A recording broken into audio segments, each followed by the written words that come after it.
Good morning. The mimer we're discussing is Tziyon Bemishpot tipodeh, which is a discourse discussing. It's a verse discussing the verse in Yeshaya, which is a prophecy about what will be when Mashiach will come. And it says over there that Tziyon, Zion, will be redeemed with mishpat, with justice, and her captives with tzedakah, with charity, which essentially implies with the kindness beyond the letter of the law, the undeserved redemption. And he brought several questions. Who is Tziyon and who are her captives? Normally Tziyon means Yerushalayim. In this context, we're saying that Tziyon doesn't mean Yerushalayim, but Tziyon means the actual Jewish people. And he brought various proofs, but there's a verse, a pasuk that says, we got also from Yeshaya, that says about the learning of Torah. It alludes to learning of Torah, doing kindness, and bringing offerings in the Beis HaMikdash, karbanes, which is davening, prayer, calling that unit as Tziyon. And the Jewish people who fulfill these things are called Tziyon. And he came to a conclusion that there are two categories of people. There's those that are referred to as Tziyon, those that are following in these three pillars of learning Torah, doing mitzvahs, and prayer or service. And then there are captives. They're captives to themselves because they're not following the ways of Torah and mitzvahs. And unfortunately, there's a body, unfortunately they're listening to the body and to the animal soul, and they're not necessarily making the right choices.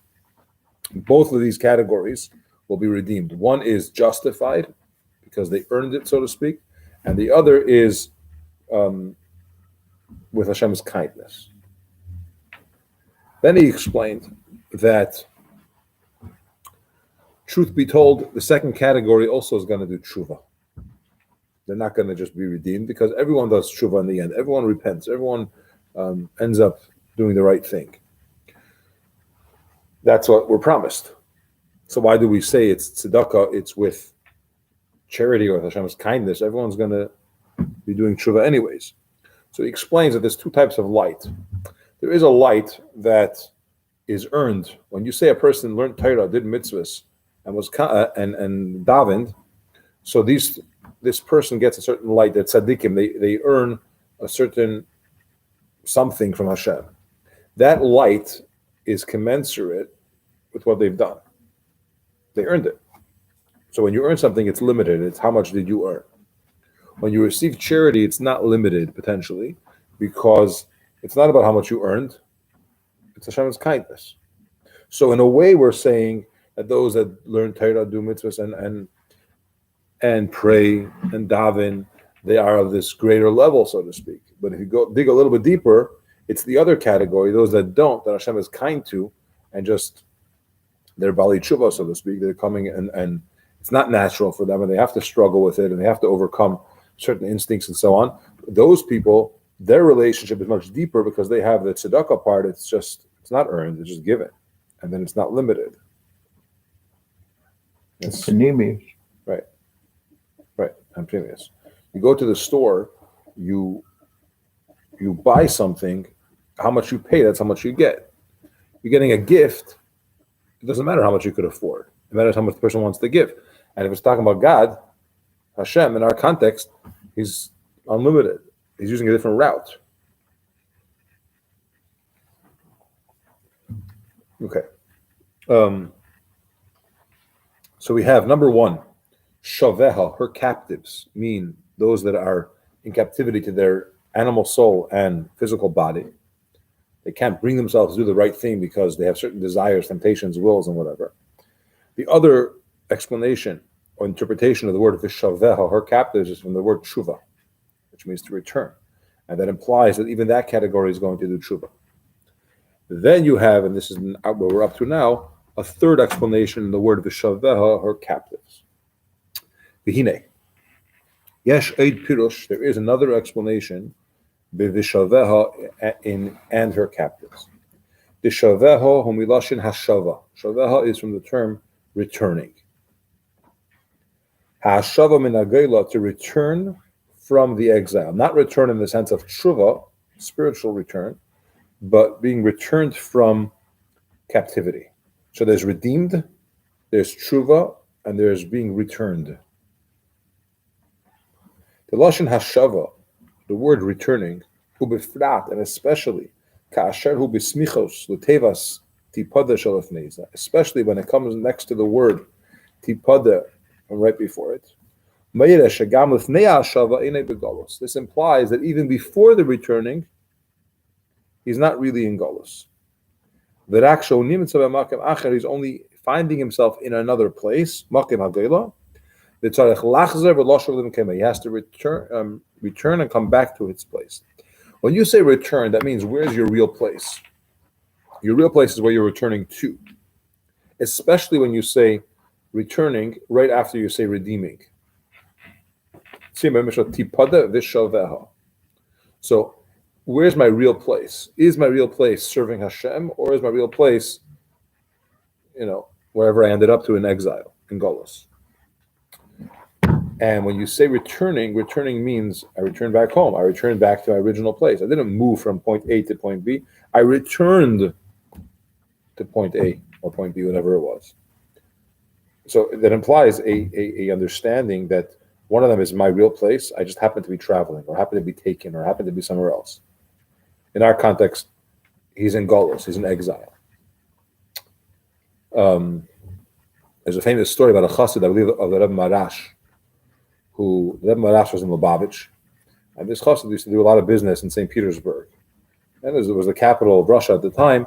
It was a prominent place. You actually needed a license, a permit to be able to live there. And Jews generally were not allowed to live there in certain times of history. It was difficult. This individual had permission to be there for business, but he didn't exactly like to come to do business dealings with all these who's who of St. Petersburg, wearing a Chasidic casquette or whatever they were wearing then, and a long Chasidic coat, and whatever. You want to they should take you seriously. And not think, I'm not going to invest my money with him. I'm not going to trust him. Who knows? He's from the shtetl. So he bought himself a nice suit. He probably had a custom made, and the latest fashion. And he was dressed like you would expect from a businessman in those times. And every time he would come back to Lubavitch, a few months, whatever it was, he'd stop off. He'd put on the proper Chasidic clothing, Chasidic hat, a Chasidic long kapata, type of shoes they used to wear, and so on. And he would come to the Rebbe Marash for Yechidus, for his private audience. One day it started to bother him. Fooling the Rebbe. This is how I dress all year. So I'm going to come now and put on put on a show. It's inappropriate. And besides, it's not that bad. Who am I? This is who I am. So this is how I'm going to come. So finally he decided, what? Enough of my lies. And he put on kept his regular clothing, the fancy suit and the modern hat and the whole garb, like a businessman. And he comes to Lubavitch, and he comes into Yechidus with the Rebbe Marash, and he says, what happened? What's the Yeshen? He says, well, Rebbe, I'll be honest with you. This is how I always dress. I just used to change to come to you. I figured it's disrespectful. I'm going to kind of try to fool you. This is not how I dress all the time. This is how I dress in the modern clothing. I can't fool you anymore. So the Rebbe Marash says, fool me? I thought you were fooling them. I thought all along that your real garb is the Hasidic garb. You just have to fool them for a little bit for your business dealings. But this is the real you. Turns out that's the real you, and you felt that you were fooling me. It's a very powerful story because it shows this question that we have throughout Chassidus of what's the real me? Is the real me the one that's serving Hashem and I mess up sometimes? Or is the real me the one that's misbehaving and sometimes I serve Hashem? When you use the term vishaveha, returning, if you understand what I mean, and returning means the real me is in the Chasidic garb. I had to go take care of something, now I'm returning home. We're not saying do something wrong if it's temporary or if it's not allowed or whatever. That's not the point. The point is that returning implies I never really left. I did, but it was a temporary thing, and it was foreign to me. The lashon hashava, So the fourth line by the period, Val Pizeh, 4 lines from the paragraph. Yeah. Based on this, those that return, they're greater than those that it says about them, they'll be redeemed, right? Tziyon, it says, Bemishpot tipodeh, be redeemed. The captives, which we said are not as great because they're not so involved, we don't use the term redeeming for them. We use the term returning. Returning is much greater than being redeemed, because when you're in, he's going to explain. When you say redeeming somebody, it means they're in they're in exile. Yeah, they didn't have a choice. Yeah. But they're there. But someone that's not really in Golos, he's just in that place, right? He went into, he went into Russia in the 80s. He has a return passport. He's not in exile. He's visiting. So he returned. Someone that's in captivity is stuck there. He has to be redeemed from the Golos. Okay, so in the Rebbe's classic way, he just took a categorization of people that we said are not involved, and they're called captives to themselves, and he said they're greater.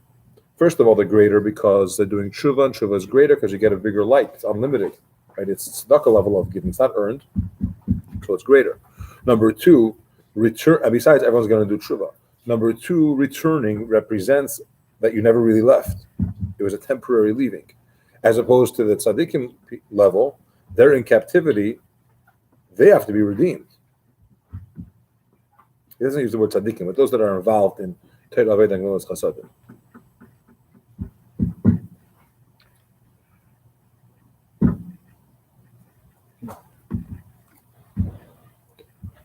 Got a question? The Tzarech Lahavin have to understand. Heich shayich shapidiyasam shal elu shahayu begolos shem begolos he bemishpot al pishuras hadin v'hashava shal elu shenimtzam v'nacham makam agela shem nailim yeser u'b'tzedakah. Now we have to understand something else. How is it possible that those that are being redeemed, they're really in golos, that is, so to speak, earned, and those that are returning, which is not such a big deal to return because you never really left, that's considered to be a tzedakah, it's a charity, it's a kindness of some sort. It's the other way around. If you have to return, okay, return, because it's your house, you're coming back home. But if you're in captivity, that requires a lot more than just mishpat. That's question number one. So essentially, we just went a layer deeper. And we said, based on what we explained, we have a question on what we said before. Because it turns out that those that have to be redeemed are much further away, and it's much harder to redeem them. It's not just mishpat. That's where you require tzedakah. A second question. Who are these two categories that we keep referring to as redeemed and captivity? Tipodeh is said regarding Tziyon. Which goes, as we said before, on Yidden that are involved in Torah mitzvahs. Nonetheless, they're in exile and they need to be redeemed. What is the merit of these? What are these two categories? How does it even work? You're saying that Shaveha are those people that they're not really in Golos because they're just returning from there. What's their merit? In other words, it's a backwards world. Those that are doing Torah mitzvahs, they're in Golos, they have to be redeemed. And those that don't, they just walk out. They go back home. What's the merit that they have? There's something obviously about that. It has to make sense. That's the second question. Okay, so in order to understand this, we need to look at the Chasidic explanation of what it really means, Golos, and on what level does exile have an impact. In other words, are we fully in exile? Are we partially in exile? What control does the world and the realities around us have on us? We'll understand this based on what we explained in the Maimer. The Inyan Golos u'Shaveh shaykh dafke ba'Kelim. That Golos and Shivya is shaykh specifically to Kelim. L'yesam b'v'chinas mitzias davar, because they are a mitzias. I'll explain in a minute, but in light, shu b'chinas ayin, Ein shayach golus. Regarding the light, there's not shayach any golus over there. We said earlier in the Maimer that there's Eres and Kalim. There's light, and then there's the receivers of the light. That's the structure of how Hashem created the world. There's energy and a receiver. The receiver manifests it into a physical world, whatever physical means. In our world, it means physical things that we can touch and feel. In the higher world, it's a spiritual entity. Even an angel has a certain physicality to it, a certain structure, a format. Golus only applies to Kalim, to the receiving side. The actual energy, the there's no Golus there. It's not something which Golus could control. The Inyan Zed, this idea that we say that light in is not Shaykh and Golus. Moving on Bepashtos, it makes sense. We know that a little bit light, as it says in Tanya, pushes away a lot of the darkness. So somehow light has this power that is not restrained or controlled by darkness.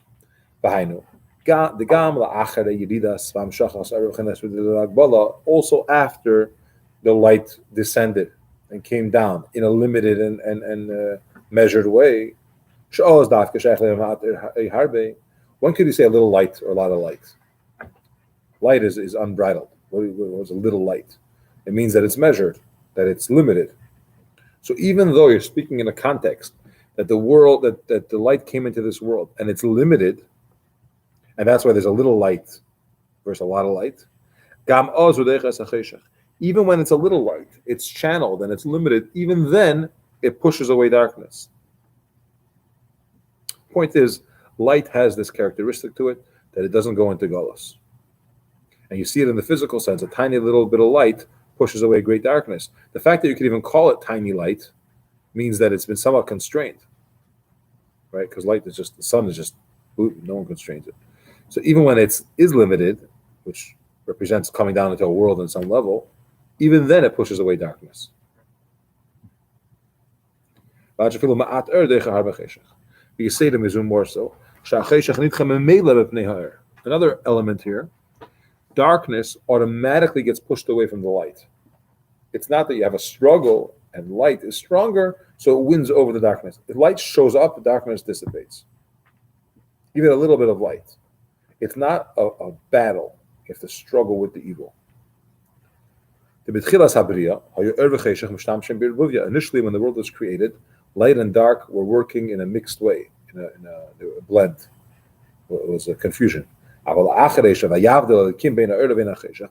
Hashem separated between the light and the dark, now the light gets pushed away from the darkness.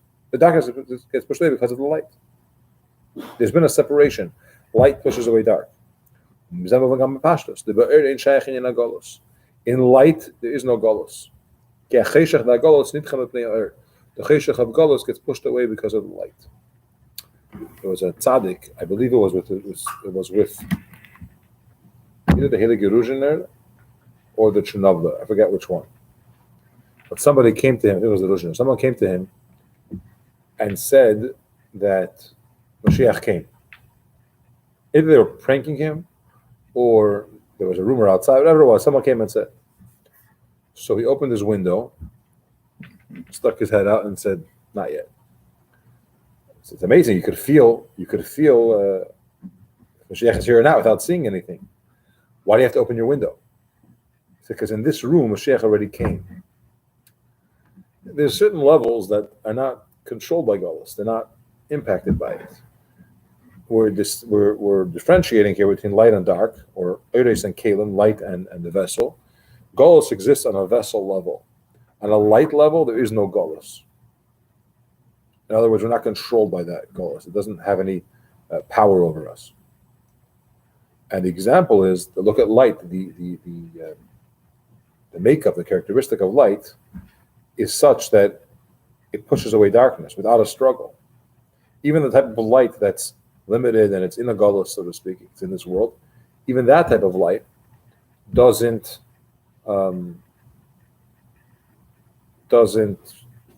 have a problem with darkness. It pushes it away. We're leading up to something, and that is that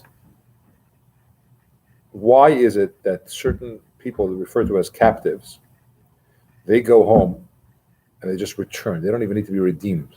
We even say that they weren't really in Golus in a sense. It wasn't permanent. They were just visitors. And the other ones, we say, those that are doing Torah mitzvahs, they somehow have to be redeemed. How does that work?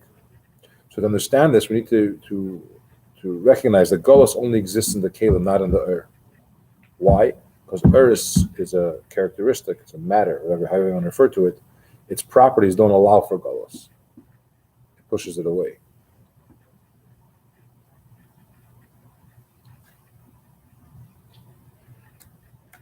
Now, what he's going to explain next, and we'll get to it on Friday.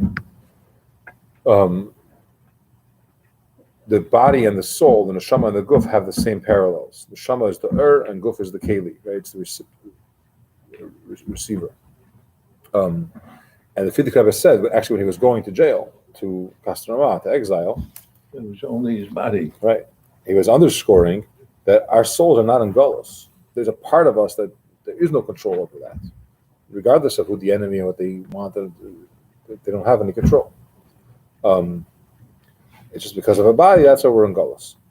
And we're not in our right place. We have to be redeemed. But what we're building up here is we want to understand why are the captives